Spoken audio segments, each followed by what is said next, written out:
Hello friends, आप सभी का स्वागत है हमारे यूट्यूब चैनल न्यू इंडिया विवेक न्यूल पर। आज हम कक्षा 12 की ज्योग्राफी विषय का चैप्टर नंबर 20 पढ़ेंगे, परिवहन। देखिए, क्लास 12 ज्योग्राफी चैप्टर नंबर 20 है जिसका नाम है परिवहन, ट्रांसपोर्ट। ये बहुत इंपॉर्टेंट चैप्टर है। वैसे कक्षा 10 में भी इसमें से प्रश्न आना है, ऐसा ही चैप्टर कक्षा 10 में भी है परिवहन का। देखिए, परिवहन होता क्या है? परिवहन, ठीक है, वस्तुओं, सेवा होगी, ठीक है, वस्तु होगी या फिर कोई मानव हो गया, को एक स्थान से दूसरे स्थान पर ले जाने के लिए जिस साधन का उपयोग करते हैं उसे परिवहन कहते हैं। ठीक है, एक स्थान से दूसरे स्थान पर पहुंचाना ही क्या कहलाता है? परिवहन कहलाता है। और जिस साधन का उपयोग करते हैं वो परिवहन के साधन कहलाते हैं। ठीक है, किसको? मानव और वस्तुओं को। जैसे आपने रेलगाड़ी सुना है, वायुयान सुना है, ठीक है, बस, ट्रैक्टर, ये सब क्या है? परिवहन के साधन ही तो है। तो ये परिवहन के साधन है। देखिए, परिवहन के साधन को प्रभावित करने वाले कारक, परिवहन को प्रभावित करने वाले कारक, परिवहन को प्रभावित करने वाले कारक कौन से हैं? देखिए कि कैसे, कौन कौन परिवहन को प्रभावित करता है। पहला है भौतिक कारक। भौतिक कारक कैसे? जैसे आप देखो, स्थल होगा तो उसमें मैदान भी होंगे, पहाड़ भी होंगे, पर्वत भी होंगे, सब। तो मैदानों में सड़क है वो बहुत अच्छे से बनाई जा सकती है, या फिर रेल लाइन अच्छे से बिछाई जा सकती है, या आपको प्लेन के लिए एयरपोर्ट बनाना है, ठीक है, तो भी मैदान में बहुत अच्छे से बनाया जाता है। किसकी बजाय? पहाड़ों की बजाय या उबड़ खाबड़ भूमि के बजाय। तो भौतिक कारक में स्थल में मैदान, देखो जहां मैदान होगा, जैसे भारत के उत्तर भारत में मैदान अधिक है तो सड़कों का जाल और रेल का जाल वो उत्तर भारत में अधिक है बजाय किसके? दक्षिण भारत के, प्रायद्वीपीय भारत के। तो भौतिक कारक हो गया प्रभावित करने वाला। दूसरा हो गया सांस्कृतिक कारक। देखिए, जहां जनसंख्या ज्यादा होगी वहां परिवहन के साधन ज्यादा होंगे, इसलिए जनसंख्या भी प्रभावित करती है। जैसे राजस्थान की बात करें तो राजस्थान का जैसलमेर जिला है, भारत के लद्दाख, ठीक है, तो वहां पर जनसंख्या बहुत ही कम है, इसलिए वहां पर परिवहन की सुविधाएं भी कम है। क्योंकि बिना जनसंख्या, आप सोचिए, क्यों बनाया जाएगा परिवहन साधनों, क्यों विकसित करे जाएंगे? सांस्कृतिक कारक हो गया। तीसरा है आर्थिक कारक क्या है? जहां उद्योग होंगे, ठीक है, जहां उद्योग होंगे और जहां खनन होगा, जहां खनन कार्य हो या उद्योग हो, वहां पर सड़कों का या फिर रेलवे लाइन है उनका जाल अधिक होगा, ठीक है, तो आर्थिक कारक हो गया। अगला है सुरक्षात्मक कारक। देखिए, जैसे सामरिक महत्व के लिए हम रोड बनाते हैं, हमारा बीआरओ है वो बनाता है, ये क्या है? बॉर्डर जो रोड है। तो सुरक्षा के लिए हम, जैसे भारत और चीन के बीच अभी विवाद चल रहा है, वो क्यों चल रहा है? क्योंकि भारत ने है वो गलवान घाटी के पास में रोड बना ली है जो चाइना को अच्छी नहीं लग रही, इसलिए क्योंकि अब भारत ने रोड बना ली है तो भारत उस पॉइंट तक पहुंच सकता है आसानी से, और वहां तक उसकी सामग्री या फिर ऐसे हथियार भी पहुंचाए जा सकते हैं जो युद्ध में बहुत काम आते हैं। तो इसलिए भारत परिवहन में किससे आगे हो गया? चाइना से आगे हो गया गलवान घाटी में, इसलिए चाइना को वो पसंद नहीं आ रहा, तो सुरक्षात्मक। जबकि 1962 के युद्ध में भारत ने मात क्यों खाई? क्योंकि भारत ने पूरी तरीके से वहां पर अपनी जो परिवहन व्यवस्था है, जो सड़क जाल है, वो अच्छा नहीं था वहां भारत का, इसलिए भारत को 1962 में चाइना से मात खानी पड़ी। ये सुरक्षात्मक कारक हो गया, ठीक है। फिर एक है राजनीतिक कारक। देखिए, ये भी बहुत महत्वपूर्ण है, क्योंकि आप जानते हो जब तक राजनीतिक इच्छा शक्ति नहीं होती तब तक रोड या फिर रेलवे लाइन बनने का सवाल पैदा नहीं होता। आप देखते हो जब जब चुनाव आते हैं या जब जब राजनीतिक दबाव बनाया जाता है किसी पर, राजनेता पर, तभी वहां पर क्या होता है? उस क्षेत्र में रोडों का या फिर रेलवे लाइन का विकास होता है। इसके आंदोलन आप देखते रहते हो। तो ये परिवहन को प्रभावित करने वाले कारक हो गए, भौतिक कारक, सांस्कृतिक कारक, आर्थिक कारक, सुरक्षात्मक कारक और राजनीतिक कारक।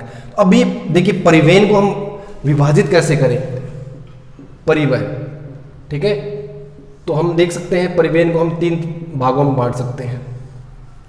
पहला भाग कौन सा है? स्थल भाग। स्थल, ठीक है, दूसरा है जल और तीसरा है वायु।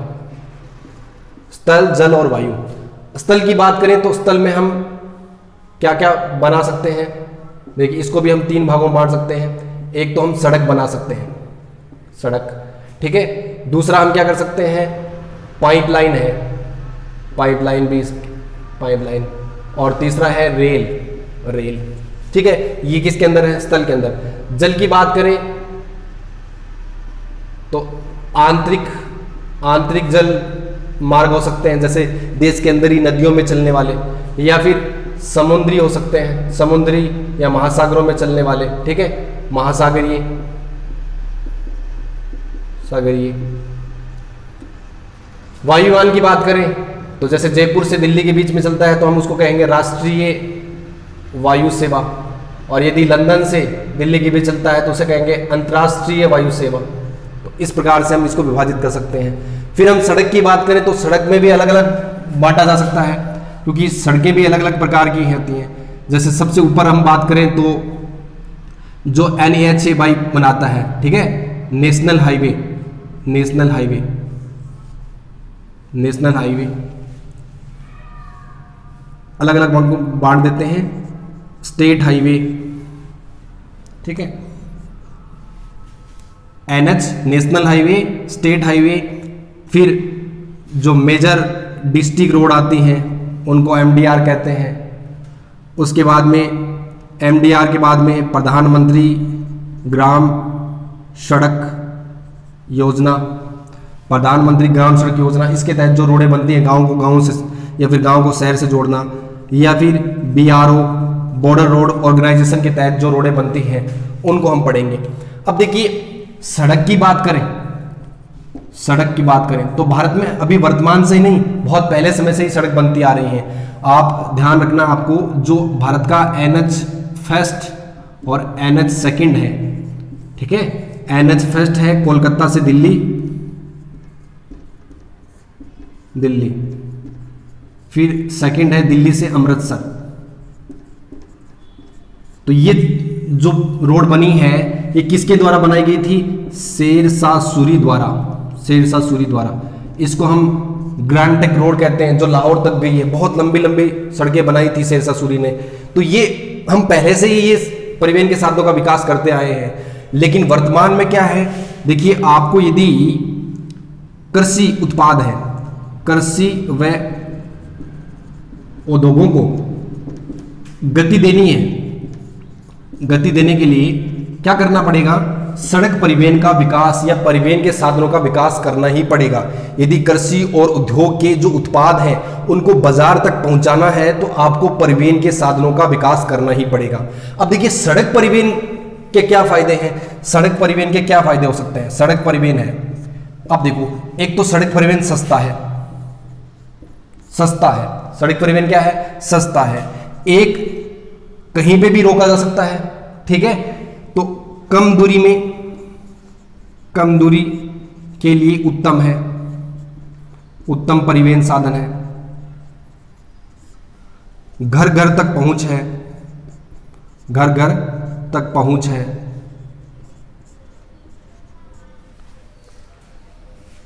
सड़कें बनाना आसान है, बनाना आसान है, आसान। दुर्गम स्थानों तक पहुंचा जा सकता है, स्थानों तक पहुंचा जा सकता है, ठीक है। एक है जो कृषि उत्पाद होते हैं आपके कृषि क्षेत्रों तक पहुंच,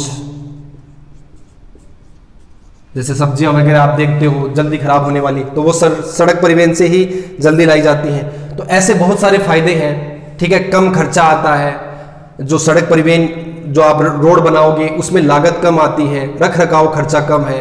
तो ये इतने सारे फायदे हैं सड़क परिवहन के। और रेलवे परिवहन के भी कुछ फायदे हैं। हम पहले सड़क परिवहन में national highway, state highway, MDR, प्रधानमंत्री ग्राम सड़क योजना और BRO को पढ़ते हैं। देखिए अब प्रमुख सड़क जो है हम उसको पढ़ते हैं। देखिए पहला है NH, राष्ट्रीय राजमार्ग, ठीक है। राष्ट्रीय राजमार्ग, इनकी देखरेख का कार्य कौन करता है, केंद्र सरकार, ठीक है। केंद्र सरकार द्वारा इनकी देखरेख की जाती है।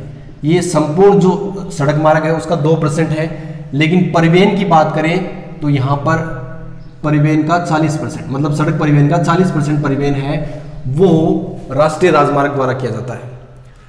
अब देखिए, भारत में सबसे लंबा NH है वो NH7 है। कहाँ से कहाँ? वाराणसी से कन्याकुमारी। अभी NH1 और NH2 बताए थे आपको, थोड़ा सा इसको सही कर लेना। NH1 क्या है? दिल्ली से अमृतसर। और NH2 क्या है? कलकत्ता से दिल्ली। ये जो शेरशाह सूरी ने ग्रांड ट्रंक रोड बनाई थी उसके 2 भाग कर दिए, और उसके बाद में जो लाहौर की तरफ चला गया वो तीसरा भाग था। तो ये हो गया राष्ट्रीय राजमार्ग। स्वर्णिम चतुर्भुज योजना, देखिए भारत के 4 महानगर दिल्ली, मुंबई, चेन्नई और कोलकाता। इन चारों महानगरों को 4 व 6 लेन के राजमार्ग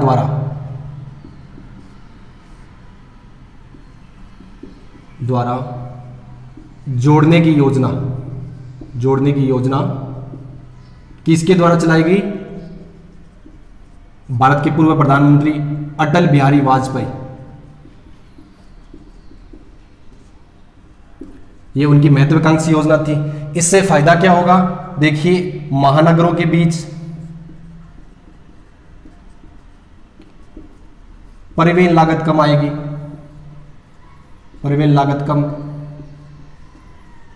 वह समय की बचत होगी, इसलिए बनाई गई। दिल्ली, मुंबई, चेन्नई, कोलकाता के बीच 4 से 6 लेन के राजमार्ग जोड़ने की योजना है, जिससे महानगरों के बीच परिवहन लागत कम हो और समय की क्या हो? बचत हो। भारत के पूर्व प्रधानमंत्री अटल बिहारी वाजपेयी की क्या है? महत्वाकांक्षी योजना है। अगला है उत्तर दक्षिण पूर्व पश्चिम गलियारा। देखिए, उत्तर की बात करें तो उत्तर में श्रीनगर है, ऊपर, नीचे कन्याकुमारी है, पूर्व की बात करें तो असम में सिलचर है, और यदि पश्चिम की बात करें तो गुजरात का पोरबंदर। तो ये है कि उत्तर से दक्षिण, पूर्व से पश्चिम जो गलियारा है उसको जोड़ा जाएगा, तो उसे कहते हैं हम उत्तर दक्षिण पूर्व पश्चिम गलियारा। ठीक है, ये चारों स्थान आपको याद रखने हैं, इनको भी आपस में जोड़ा जाएगा। इसमें लगभग 3,500 किलोमीटर की सड़क बनाई जाएगी इन चारों स्थानों को जोड़ने के लिए। अब देखिए, अगला है सीमावर्ती सड़कें। इनको बनाने का कार्य कौन करता है? BRO, border road organisation. इसकी स्थापना कब हुई? 1960 में स्थापना हुई। ये क्या करता है? ये जो भारत की सीमा लगती है अन्य देशों से, ठीक है, वहां पर सड़क बनाने का कार्य करता है, सड़क बनाने का कार्य करता है। देखिए, इस BRO द्वारा ही लेह से लद्दाख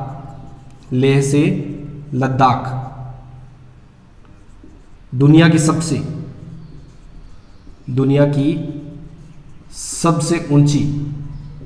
सबसे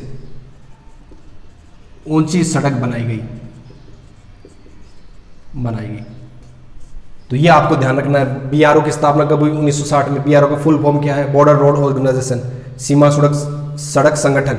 भारत की सीमा अन्य देशों से लगती है, जैसे भारत और पाकिस्तान के बीच में जो सीमा लगती है वहां पर रोड बनाने का कार्य है। भारत चाइना की सीमा लगती है, वहां रोड बनाने का कार्य है, ठीक है। और लेह से लद्दाख दुनिया की सबसे ऊंची सड़क BRO द्वारा ही बनाई गई है। अगला है BOT। देखिए, बिल्ड, ऑपरेट एंड ट्रांसफर, मतलब बनाओ, ठीक है, चलाओ और हस्तांतरित करो। देखो क्या होता है कि सड़क परिवहन जो है उसमें जो बजट आता है सरकार का वो बहुत अधिक होता है, इसलिए सरकार के पास बजट की क्या हो गई है? कमी हो गई है। तो सरकार ने क्या कर रहा है? निजी क्षेत्र की जो कंपनियां हैं, निजी क्षेत्र की कंपनियों को ठेका दे दिया है कि आप ही रोड बनाइए, चलाइए और फिर कमाइए, ठीक है। तो इसीलिए आप देखते हो टोल टैक्स लगते हैं, क्योंकि वो किसी निजी कंपनी द्वारा सड़क बनाई गई होती है, फिर वो उसका जो पैसा है वो वसूल करती है, लागत को वसूल करती है। तो सरकार उसको एक तय सीमा देती है कि आप इतने साल तक इस पर टैक्स ले सकते हैं। तो यही वो योजना है, ठीक है। इससे सरकार का जो बजट है ना वो कम होगा, सरकार का बजट अब ग्रामीण क्षेत्र की तरफ बढ़ जाएगा फिर, क्योंकि बड़े जो हाईवे हैं या स्टेट हाईवे हैं उनका ठेका वो निजी क्षेत्रों में दे देते हैं। तो इससे सरकार का बजट कम हो जाएगा, जिससे वो अन्य खर्चे निकाल सके। एक्सप्रेस हाईवे, एक्सप्रेस हाईवे क्या है, इस पर लिंक रोड नहीं होती, लिंक रोड नहीं होती, मतलब जब आप एक स्थान से चलते हो तो फिर अंतिम स्थान ही आता है। तो भारत में अभी लगभग कम से कम 10 से 15 एक्सप्रेस हाईवे हो चुके हैं। कुछ नए एक्सप्रेस हाईवे बन रहे हैं, आप दिन प्रतिदिन, जैसे पिछले सालों में कई बार आपने देखा होगा प्रधानमंत्री जी ने एक्सप्रेस हाईवे का उद्घाटन किया। तो आपको पहला एक्सप्रेस हाईवे जरूर याद रखना है, मुंबई से सांता क्रूज, ठीक है, ये एयरपोर्ट है मुंबई का ही, तो मुंबई से सांता क्रूज, और दूसरा था मुंबई से थाने, ठीक है। तो ये दो हाईवे आप एक्सप्रेस हाईवे याद रखें। यहाँ पर बहुत तेज गति से गाड़ियाँ चलती हैं और एक स्थान से फिर अंतिम स्थान पर ही पहुँचती हैं। राज्य राजमार्ग, स्टेट हाईवे की बात करें तो इनकी देखभाल का जो कार्य है ना, देखभाल, वो राज्य सरकार द्वारा की जाती है। राज्य सरकार का कौन सा, पीडब्ल्यूडी विभाग, ठीक है। पीडब्ल्यूडी विभाग इसका देखरेख का कार्य करता है। पब्लिक वर्क डिपार्टमेंट, सार्वजनिक निर्माण विभाग, आपने बहुत बार सुना होगा, तो देखभाल का कार्य करता है, ठीक है। ये क्या करती है, जो राज्य की राजधानी है, राजधानी को जिला मुख्यालय से जोड़ती हैं। ये सड़कें राजधानी को जिला मुख्यालय से जोड़ती हैं, जैसे जयपुर को चूरू से जोड़ने वाली रोड, तो राज्य राजमार्ग को जिला सड़क मार्ग, इनको बोलते हैं एमडीआर, मेजर डिस्ट्रिक्ट रोड। ये जो जिला है, जिले को अन्य स्थानों से, ठीक है, जिले के ही अन्य स्थानों से जोड़ने का कार्य करते हैं, जोड़ने का कार्य। जैसे मान लो चूरू को सुजानगढ़ से जोड़ना है तो मेजर डिस्ट्रिक्ट रोड, जिला सड़क मार्ग। ग्रामीण सड़क, ये कब किस योजना के तहत बनाई जाती है, प्रधानमंत्री ग्राम सड़क योजना के तहत, ये आपको याद रखना है। ये योजना कब शुरू की गई थी, 25 दिसंबर 2000 को, ठीक है। ये अटल बिहारी वाजपेयी प्रधानमंत्री थे, उनका जन्मदिन आता है 25 दिसंबर को, तो उस दिन ये योजना शुरू की गई थी। ये योजना बड़ी पॉपुलर योजना है और बहुत कामयाब भी रही है। इस योजना के तहत गांव को गांव से, गांव आपस में, ठीक है, और गांव को शहरों से जोड़ा गया है। जहां पर 250 की भी आबादी है ना, उन गांवों को भी आपस में जोड़ा जा रहा है। तो ये भारत में जो सड़क जाल है वो आपने समझ लिया पूरी तरीके से, तो ये भारत का सड़क जाल है। अब हम रेलवे को पढ़ेंगे। अब हम पढ़ते हैं रेल परिवहन, ठीक है, रेल परिवहन की बात करते हैं। देखिए रेल परिवहन में क्या है, सबसे पहले ट्रेन कब चली, 1825 में। कहां पर, इंग्लैंड में, ब्रिटेन में, जो अंग्रेजों ने, ठीक है। भारत में सबसे पहले ट्रेन कब चली, 16 अप्रैल 1853 को। कहां से कहां, बम्बई से थाने के बीच। कितने किलोमीटर लंबी थी, 34 किलोमीटर लंबी थी। अब देखिए ये पहली ट्रेन चली। 1857 की जो क्रांति हुई, उस क्रांति के बाद अंग्रेजों ने, ठीक है, अंग्रेजों ने भारत पर पकड़ मजबूत करने के लिए रेल परिवहन का विकास किया। अंग्रेजों ने अपने फायदे के लिए भारत में रेल परिवहन का विकास किया, जिससे उनकी पकड़ बन सके और कच्चे माल तक वो पहुंच सके। प्लस एक और फायदा कि वो जो बंदरगाह है वहां तक यदि रेलवे को जोड़ पाते हैं तो कच्चा माल बंदरगाहों तक आसानी से पहुंचा जा सकता है। प्लस उन्हें अन्य देशों में जब युद्ध की स्थिति होगी तो रेलवे के माध्यम से भारतीयों को दूसरे देशों में ले जाया जा सकता था। आज नतीजा इसी का यह है कि भारत एशिया का सबसे बड़ा रेलवे नेटवर्क रखता है। रेलवे नेटवर्क है भारत के पास, और विश्व का दूसरा बड़ा रेलवे नेटवर्क है। अब भारत का जो रेलवे का विकास हुआ है वो देखिए ये है दिल्ली और ये है कोलकाता, तो इसके बीच ही जो मैदान है, गंगा नदी का मैदान है, यमुना का मैदान है, ये जो दोआब क्षेत्र है, तो दिल्ली से कोलकाता के बीच, दिल्ली से कोलकाता के बीच लगभग 50% रेल मार्ग है, रेल मार्ग है। विकास कहां नहीं हुआ? एक तो देखिए दक्षिण प्रायद्वीपीय भारत है, यहां पर नहीं हुआ, प्लस एक जहां जनसंख्या कम है, जैसे राजस्थान हो गया, हिमाचल प्रदेश हो गया, फिर लद्दाख वाला क्षेत्र हो गया, यहां पर रेलवे का विकास नहीं हुआ। अब हम यदि वर्तमान की बात करें तो वर्तमान में रेलवे में कुल कितने जोन हैं? 18 जोन है। वर्तमान में रेलवे में 18 जोन है। उन जोन को पढ़ते हैं, आप उनके नाम जरूर याद रखें। देखो हमने चार्ट बना लिया, इससे आसानी से याद रह जाएंगे दिशाएं, क्योंकि दिशा से टारगेट कर सकते हैं। देखो उत्तर रेलवे की बात करें तो उत्तर रेलवे का मुख्यालय है दिल्ली में। बहुत बार आप सुनते हो, ट्रेनों में सफर किया आपने तो ये सब देखते हो। उत्तरी रेलवे का दिल्ली है। उत्तर के मध्य में इसका है इलाहाबाद। यदि आप भारत का मैप जानते हो तो आसानी से याद कर सकते हो। जो बीच में सेंटर है, ये जो सेंटर मध्य रेलवे है, उसका मुख्यालय है बम्बई सेंट्रल। ठीक है, बम्बई सेंट्रल। ये जो पूर्वोत्तर है, पूर्वोत्तर रेलवे का मुख्यालय है गोरखपुर, गोरखपुर, गोरखपुर। उत्तर पूर्व सीमांत रेलवे है, इसका मुख्यालय है मालेगांव, मालेगांव। ये कहाँ पड़ता है? गुवाहाटी में, गुवाहाटी असम में पड़ता है मालेगांव, वहां पर है। यदि पूर्वी रेलवे की बात करें तो पूर्वी रेलवे का मुख्यालय है कोलकाता में, कोलकाता में। ठीक है, एक दक्षिणी पूर्व रेलवे का मुख्यालय भी कोलकाता में है। दक्षिणी पूर्वी रेलवे और पूर्वी रेलवे दोनों का। एक मेट्रो रेलवे का मुख्यालय भी कहां पर है? कोलकाता में है। तो ये 3 मुख्यालय कोलकाता में, आप ध्यान रखें। पूर्वी मध्य रेलवे, ठीक है, हाजीपुर, बिहार का हाजीपुर है, वहां पर है पूर्वी मध्य रेलवे। दक्षिणी पूर्वी मध्य रेलवे, इसका है बिलासपुर, छत्तीसगढ़ का बिलासपुर है, वहां पर है। पूर्वी तटीय रेलवे, देखिए पूर्वी तटीय रेलवे, इसका मुख्यालय है भुवनेश्वर में। और अभी एक नया बना है, वो है दक्षिणी तटीय रेलवे, 18वां जो जोन बना है पिछले साल ही, दक्षिणी तटीय रेलवे। इसका मुख्यालय है विशाखापट्टनम में, विशाखापट्टनम, पट्टनम। बात करें दक्षिणी रेलवे, इसका मुख्यालय है चेन्नई में, चेन्नई में। और दक्षिणी मध्य रेलवे, इसका मुख्यालय है सिकंदराबाद, सिकंदराबाद में। दक्षिणी पश्चिमी रेलवे, दक्षिण पश्चिमी, ठीक है, दक्षिणी पश्चिमी रेलवे, इसका मुख्यालय हुबली, ये कर्नाटक में पड़ता है, हुबली। पश्चिमी रेलवे की बात करें तो इसका मुख्यालय है बम्बई चर्च गेट, ठीक है, 2 बड़े railway station Bombay church gate.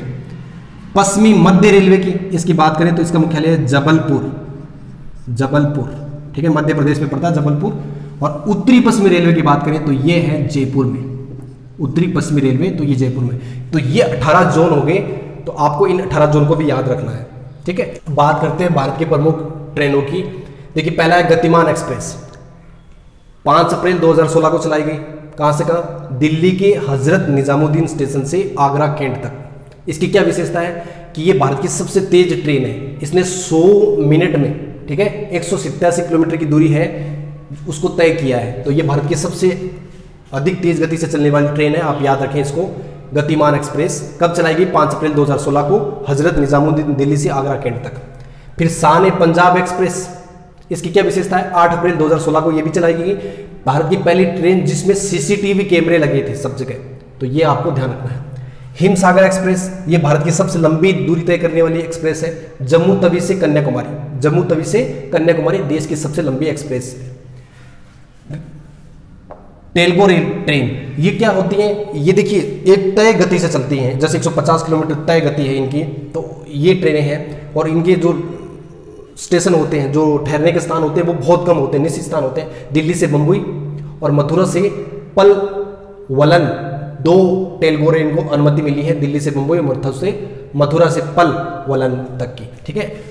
Bullet train की बात करें, ये बहुत चर्चा में रही थी, हमने देखा भी था, 2-3 सालों से चल रहा है ये, जापान की मदद से, ठीक है।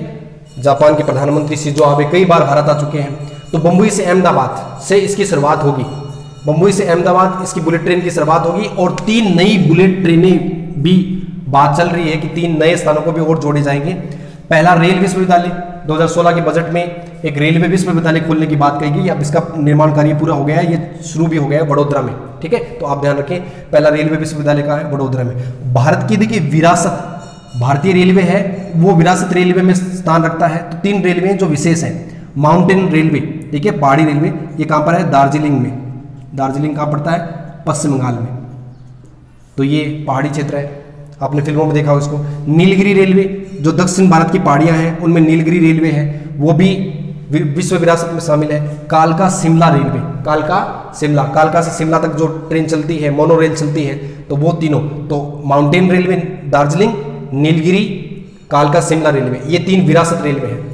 बात करें मेट्रो रेलवे की, तो 1972 में कोलकाता से शुरुआत हुई। कहाँ से शुरुआत हुई, कोलकाता से 1972 में। तो ध्यान रखिए, इसके बाद दिल्ली में, और अभी तो वर्तमान में कम से कम 20 से 25 शहरों में शुरू हो चुकी है। मोनोरेल, इसकी शुरुआत 1 फरवरी 2014 को कहाँ से हुई, मुंबई से हुई, मोनोरेल, आप ध्यान रखिए। अब है कोंकण रेलवे परियोजना। देखिए कोंकण रेलवे परियोजना क्या है, ये भारत का पश्चिमी तट है, ये बड़ा दुर्गम तट है, ये पुणे रहा, पुणे के बाद यहाँ बेंगलुरु आ जाता है, ठीक है, या मैंगलोर है। तो इस तट को जोड़ने के लिए, जहां उबड़ खाबड़ घाटियां हैं, ठीक है, तो लगभग कितने 2000 पुल बनाए गए, सुरंग बनाई गई, ठीक है। एक शरावती नदी है जिस पर बहुत लंबा पुल बनाया गया, ठीक है। तो ये किसने की, यहाँ ये परियोजना कब शुरू हुई थी, 26 जनवरी 1998 को शुरू हुई थी, ठीक है। 26 जनवरी 1998 तक पश्चिमी तट पर कोई रेलवे परियोजना नहीं थी। तो कोंकण रेलवे परियोजना में क्या हुआ, बड़े उबड़ खाबड़ स्थानों को 2000 पुल और सुरंग के माध्यम से पुणे से लेकर मैंगलोर तक को जोड़ा गया है। ये एक डेडिकेटेड परियोजना थी और ये सफल रही, काफी सफल परियोजना रही। अभी आपने पिछले साल ही एक नया प्रोजेक्ट सुना है, कोंकण रेलवे ने अच्छा काम किया, इसलिए जो उत्तराखंड है वहाँ केदारनाथ, बद्रीनाथ, गंगोत्री और यमुनोत्री को भी रेलवे से जोड़ने की परियोजना चल रही है। वो प्रोजेक्ट भी कौन से रेलवे को दिया गया है, कोंकण रेलवे को दिया गया है। तो इसने बहुत अच्छा काम किया यहाँ पर, तो ये आपको याद रखना है। इतने दुर्गम स्थान पर भी रेलवे पहुँचाया है, तो ये आपको ध्यान में रखना है, कोंकण रेलवे परियोजना। और ये मुख्य बात करते हैं पाइपलाइन परिवहन की। देखिए आपने जल तो सुना होगा, जल तो पाइपलाइन से आता है, हमने देखा भी है गाँवों में, शहरों में। लेकिन आजकल जल के अलावा पाइपलाइन से क्या आता है, गैस, ठीक है, जैसे एलपीजी। इसके अलावा पेट्रोलियम, जहाँ से कच्चा पेट्रोल प्राप्त होता है वहाँ से शोधशालाओं तक पहुँचाया जाता है। तो ये नया परिवहन है, तो इसकी कुछ विशेषताएं भी हैं। सस्ता है, सुगम है, कोई बाधा नहीं है। उबड़ खाबड़ मार्ग में भी परिवहन हो सकता है, जैसे आपने पाइप देखा है, धोरों में भी पानी चला जाता है। ऊर्जा की बचत है, कोई आपको ऊर्जा नहीं लगानी, ठीक है, आपको जनरेटर या मोटर लगाने की जरूरत नहीं है। गुरुत्वीय जो ढाल है उसके अनुसार ही काम होता है। समुद्र में भी पाइपलाइन बिछाई जा सकती है। सुनिश्चित आपूर्ति है, आपूर्ति सुनिश्चित है, ठीक है, समय की बचत होती है और प्रदूषण कम है। तो इतने सारे फायदे हैं इसके, तो आपसे पाइपलाइन के परिवहन के फायदे पूछ सकते हैं, बड़ा आसान है। अब हम देखते हैं भारत की प्रमुख पाइपलाइंस। पहली है नारकटिया नूनभूति बरौनी पाइपलाइन। देखिए भारत की पहली पाइपलाइन है, कहां से कहां, ये असम का नाहरकटिया, ठीक है, नाहरकटिया असम में पड़ता है ये नाहरकटिया। नूनभूति ये भी असम में पड़ती है। फिर बरौनी बिहार में पड़ता है, बरौनी बिहार में पड़ता है। और फिर कानपुर ये उत्तर प्रदेश में पड़ता है। तो यहां पर निकला था, यहाँ पर जो डिगबोई है असम में, सबसे पहले पेट्रोलियम पदार्थ वहीं पर खनिज तेल निकाला गया था। तो वहां से लेकर बरौनी बिहार तक जो शोधशाला है वहां पर क्या पहुंचाया जाए, कच्चा तेल पहुंचाया जाए। तो इसके लिए पाइपलाइन बनाई गई थी, तो इसका नाम है नाहरकटिया नूनभूति बरौनी कानपुर पाइपलाइन, ठीक है। तो अब कानपुर तक कर दिया गया इसको, तो आपको ये ध्यान रखना ये भारत की पहली पाइपलाइन है। इसके बाद वर्तमान में जो गुजरात है, ठीक है, गुजरात वाला हिस्सा है, ये जो हिस्सा है अंकलेश्वर क्षेत्र, अंकलेश्वर वाला क्षेत्र है, यहां से उत्तर भारत में भी काफी पाइपलाइन बिछाई गई हैं। इसके अलावा बम्बई हाई है, बम्बई हाई है, यहां से मथुरा को जोड़ा गया है, मथुरा में भी शोधशाला है, तो यहां से मथुरा को जोड़ा गया है। तो ये आपको ध्यान में रखना है, ये कुछ पेट्रोलियम पदार्थों या फिर गैस जहां पर गैस प्राप्त होती है, वहां से गैस सप्लाई करने के लिए नई पाइपलाइन बनाई जा रही है। सबसे बड़ी, विश्व की सबसे बड़ी गैस पाइपलाइन जिसका नाम है हजीरा विजयपुरा जगदीशपुर, HVJ। तो ये विश्व की सबसे बड़ी